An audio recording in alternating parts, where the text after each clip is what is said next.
네, 계속해서 말씀에 우리 삶을 비춰보는 시간, 우리의 말과 행동을 주님께 맞춰가는 아름다운 주일의 시간입니다.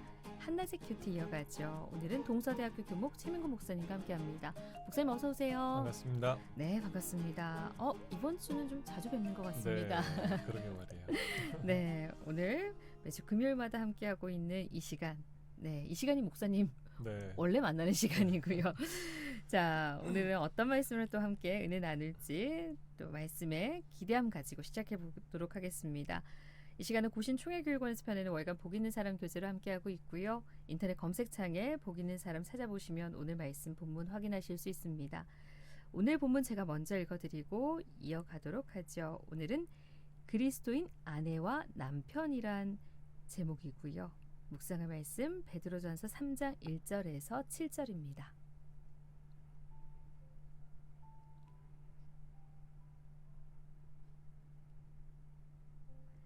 아내들아 이와 같이 자기 남편에게 순종하라. 이는 혹 말씀을 순종하지 않는 자라도 말로 말미암지 않고 그 아내의 행실로 말미암아 구원을 받게 하려 함이니 너희의 두려워하며 정결한 행실을 봄이라.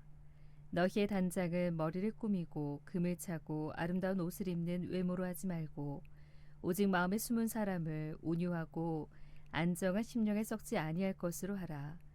이는 하나님 앞에 값진 것이니라.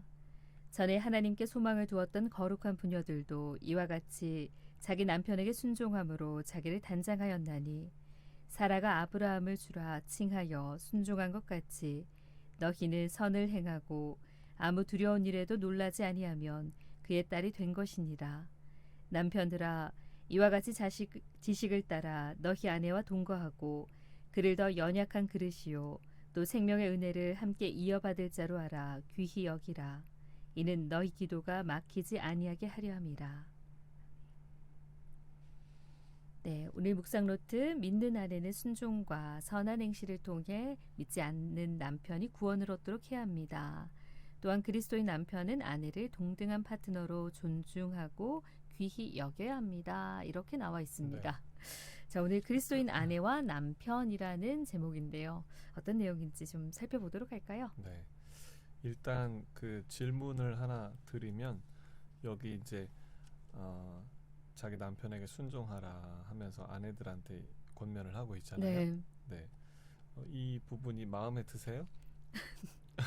시작부터 네. 아내들아 이와 같이 자기 남편에게 순종하라. 여기서 아마 네. 걸리는 분들이 많으실 텐데 네. 사실 순종과 복종의 의미가 다른데 그렇죠. 우리가 생각할 때는 그 복종의 의미를 좀 더 강하게 가지고 있는 것 같아요. 그렇죠. 그래서 이미지가. 예, 네. 그래서 이 말씀이 음. 아멘으로 이렇게 받아들여지지 않는 이유가 네. 거기에 있지 않나라는 네, 생각이 네. 들거든요. 네. 이 순종이라는 단어는 이제 말씀해주신 것처럼 복종과 의미가 다른데 네. 이제 기쁘게 따르라는 말이죠. 기쁘게. 그런데 이제 순종하라 해놓고 그 7절에 가서 보면 남편들아 하면서 네. 그 아내를 이제 아주 연약한 그릇으로 또 알아서 귀히 여기라 네. 이렇게 얘기를 하고 있어요. 그러니까 아내들아 순종하라, 남편들아 귀히 여기라. 네. 두 가지를 같이 얘기하고 있단 말이죠. 성경은 이 남편과 아내 그러니까 가정에서 부부 관계가 온전할 것을 우리에게 모델처럼 보여주려고 하는 겁니다. 네. 그래서 하나님 안에서 참된 복된 가정이 어떤 가정이냐 이걸 이제 그대로 얘기를 해주는 거죠. 그래서 아내는 순종하고 남편은 아내를 귀히 여기고 네. 이게 상호적으로 되는 그 가정이 정말 복된 가정이다. 이것을 네. 이제 보여주려고 하는 것 같아요. 네. 그래서 그런 그림을 한번 그리시면서 그렇다면 순종이 필요하고 그렇다면 또 귀히 여기는 것이 필요하다 이렇게 생각을 해볼 수 네. 있겠죠. 그러면 얼마나 좋겠어요. 그죠? 아내는 순종하고 남편은 정말 귀히 여기고. 네. 근데 이 그 에베소서에도 표현을 하고 있지만 남편이 아내를 사랑할 때 이렇게 사랑을 네. 그랬거든요. 그리스도께서 교회를 위해서 자기를 내어준 것처럼 사랑한다. 네. 얼마나 이 로맨틱합니까? 그렇죠. 남편이 자기 아내를 위해서 다 내어줄 것처럼 음. 목숨이라도 걸 것처럼 그렇게 사랑한다면 네. 그런 사랑 없죠. 그렇게 행복할 수가 없을 것이고 또 아내는 교회가 그리스도에게 하듯 범사에 남편에게 순종해라 이런 표현을 하고 있단 말이죠. 그러니까 온전한 가정이 뭐냐? 하나님이 보실 때 온전한 가정이 뭐냐? 그 그림을 한번 그려보라고 하는 얘기입니다. 네. 어제 저희가 네. 어제 말씀에 나눌 때 그 어제 말씀에서도 이제 그리스도인 종들의 소명을 말씀을 나눌 때도 그 이제 순종의 이런 의미들이 있었거든요. 네, 네, 네. 그래서 이제 주시는 말씀이 아내, 남편, 뭐 종들에게 이렇게 주시는 그렇죠. 말씀으로 받기보다 믿는 우리에게 주시는 말씀으로 받는다면은 네, 이 네. 말씀이 더 가깝게 다가오지 않을까라는 네. 생각이 들고요. 네. 목사님 말씀처럼 순종하라에서 걸렸기 때문에 뒷말씀이 들어오지 음. 않는 거죠. 맞아요. 예, 그런데 하나님께서는 동일하게 아내에게 음. 어떠어떠하게 행하라. 그렇죠. 남편에게 또 이러이러하게 음. 행하라라는 말씀을 동일하게 주셨고요. 맞습니다. 서로가 정말 믿음 안에서 서로를 정말 귀하게 섬기는 그 모습이 가장 맞아요. 예, 복된 부부의 모습이 아닐까 네, 생각은 하거든요. 네, 네. 그렇게만 될 수 있다면 그보다 행복한 가정은 없을 거예요. 그 아내들아 하면서 이제 모델을 제시를 해주세요. 네. 여기 보니까 6절이죠. 사라가 아브라함을 주라 칭하여 순종한 것 같이, 그러니까 사라처럼 사라를 닮아서 그렇게 하라 이런 이제 모습을 보여주죠. 네. 근데 그 6절에 대한 그 이야기를 그 앞에 5절에 보시면 전에 하나님께 소망을 두었던 거룩한 부녀들도 이와 같이 자기 남편에게 순종함으로 자기를 단장했다. 네.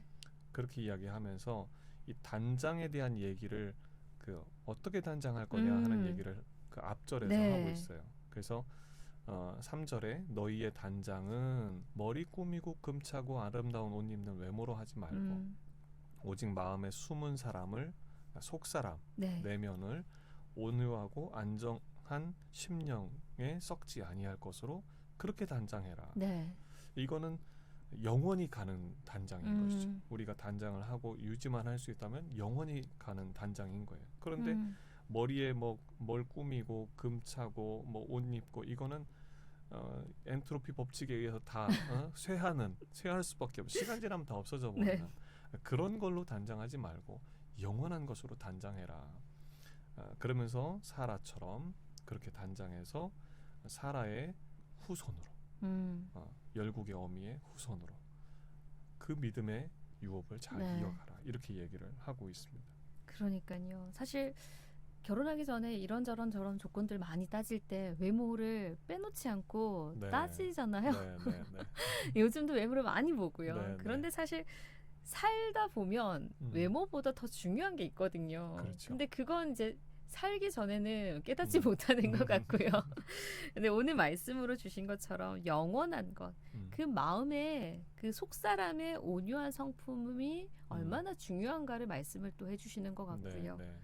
그리고 남편들은 아내를 정말 귀히 여기라라는 이 말씀 또한 귀하게 여긴다. 여기에 그게 결코 가볍지 않은 말씀이어서 그렇죠. 맞습니다. 귀히 여기라. 그 예전에 제가 신학교 다닐 때 그 목사님 한 분이 이제 현장 목회 실습이라 그래서 강의를 오셨는데 그런 표현을 하시더라고요. 귀히 여기라. 어떻게 귀히 여기느냐. 이렇게 그림으로 연상되게 이렇게 설명을 해주셨어요. 이 그 뭐 보석이 하나 있다고 하면 그 보석을 아무데나 던져놓으면 가치 없는 것이 된다. 그런데 그 보석을 까만 고급스러운 천 위에다가 딱 올려놓으면 그만큼 훨씬 더 가치 있게 보인다. 남자 신학생들은 나중에 결혼할 여자 아내 자기 사모 될 사람을 그렇게 여길 줄 알아요.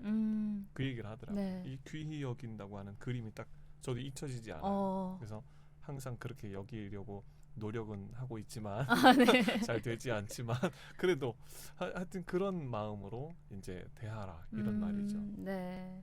그래서 오늘 본문 말씀이 주시는 그 메시지는 서로에게 어느 한쪽으로 기울어져 있는 게 아니라 네. 서로 남편 대하기를 정말 죽게 대하듯 순종하고 네. 아내 대하기를 정말 죽게 대하듯 귀히 여기는 그 맞습니다. 마음을 가지고 있을 때 그 가정이야말로 온전히 하나님 안에서 세워지는 가정이 아닐까라는 생각을 해보고요.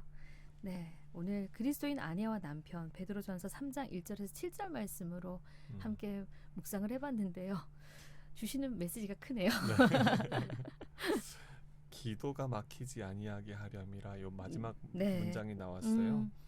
음. 아내가 약하잖아요. 근데 약하다고 그 약함을 강한 남자가 힘으로 상처 주고 어렵게 하고 아프게 하면 기도가 막힌다는 거예요. 네.